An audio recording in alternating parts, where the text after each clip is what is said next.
Non, mais moi tu sais que je suis pour la microévolution, mais la macroévolution, tu vas pas me faire croire que ça existe.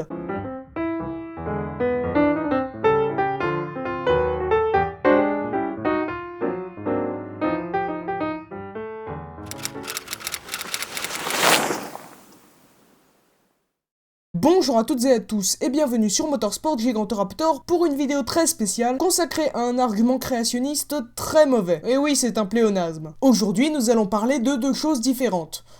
Ou pas vraiment. Enfin, vous allez voir. Tout d'abord, définissons en quoi consiste la micro et la macro-évolution. Une fois de plus, Wikipédia nous offre une définition très pertinente. Les termes de micro et macro-évolution séparent l'étude des phénomènes d'évolution en fonction de la grandeur d'échelle d'étude. La microévolution pour les changements au sein d'une même espèce ou au sein d'une population de cette espèce, et la macroévolution pour ceux qui ont lieu au stade supérieur à l'espèce. Ainsi, une microévolution consiste à étudier par exemple la fréquence d'un allèle Y dans une population de 100 spécimens sur plusieurs générations. Partons du principe que sur ces 100 individus, 10 ont cet allèle Y. De la génération X à X plus 1, mettons qu'il y ait 20 individus supplémentaires ayant cet allèle alors que la population ne change pas en effectif. On a donc 20 spécimens sur 100 ayant cet allèle. C'est donc une micro-évolution. Une macro-évolution, c'est à une autre échelle, comme une transition du milieu terrestre au milieu aquatique de toute une population sur des centaines voire des milliers de générations. Votre ami créationniste vous dira sûrement que l'un est tout à fait concevable, mais que l'autre est bien trop vaste pour être vrai. Sauf que ce que votre ami ne comprend pas, c'est qu'il s'agit de la même chose à différentes échelles. Une macroévolution n'est que le résultat de plusieurs milliers, plusieurs centaines de milliers de microévolutions. Au bout de toutes ces microévolutions, dirigées par des contraintes environnementales appliquant une pression de sélection, permettant ainsi à la sélection naturelle de se manifester, on arrive à quelque chose de bien différent de la génération X, sans parler des possibles cas de spéciation, ce qui complique tout. En gros, c'est comme si je vous disais « Non, mais moi tu sais, je veux bien croire que les années ça existe, hein, mais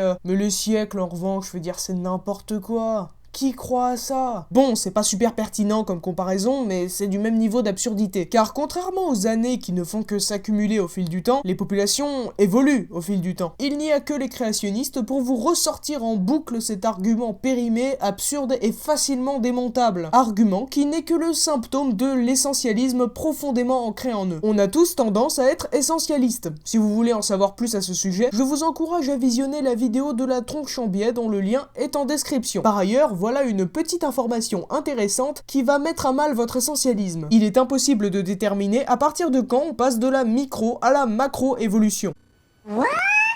Je vous vois venir, vous allez me dire « Oui, Giganto, tu as déclaré qu'on parlait de microévolution à partir du moment où on restait à l'intérieur d'une espèce, et on parle de macroévolution à partir du moment où on sort du cadre de l'espèce. » C'est pas faux. Mais sur le temps, est-ce qu'on peut déterminer exactement à partir de quand on passe de la micro à la macroévolution? Sur 2 générations, il est très improbable qu'un individu de l'espèce X de la 2e génération ne puisse se reproduire avec un autre spécimen de la première si on les confrontait, dans le cas hypothétique où on pourrait les placer à la même époque. Si vous ne comprenez pas, en bref, il est tout à fait possible pour un être humain adulte A d'aujourd'hui d'avoir une descendance viable et féconde avec un autre être humain B de sexe opposé du XVIe siècle, mettons, si on les mettait à la même époque. Ainsi, les éventuelles évolutions chez les populations humaines depuis l'époque de B jusqu'à celle de A ne sont les résultats que de micro-évolutions. Alors à partir de quand est-ce qu'on passe de la micro à la macro-évolution? À partir de quand est-ce qu'on sort du stade de l'espèce? À partir de quand y a-t-il spéciation sur la durée? Question absurde.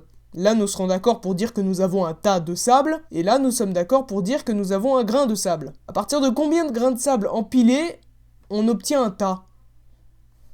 Sur ce, merci d'avoir regardé, j'espère que ce travail vous aura intéressé. N'hésitez pas à partager la vidéo si vous l'avez appréciée, ainsi qu'à faire des suggestions dans les commentaires.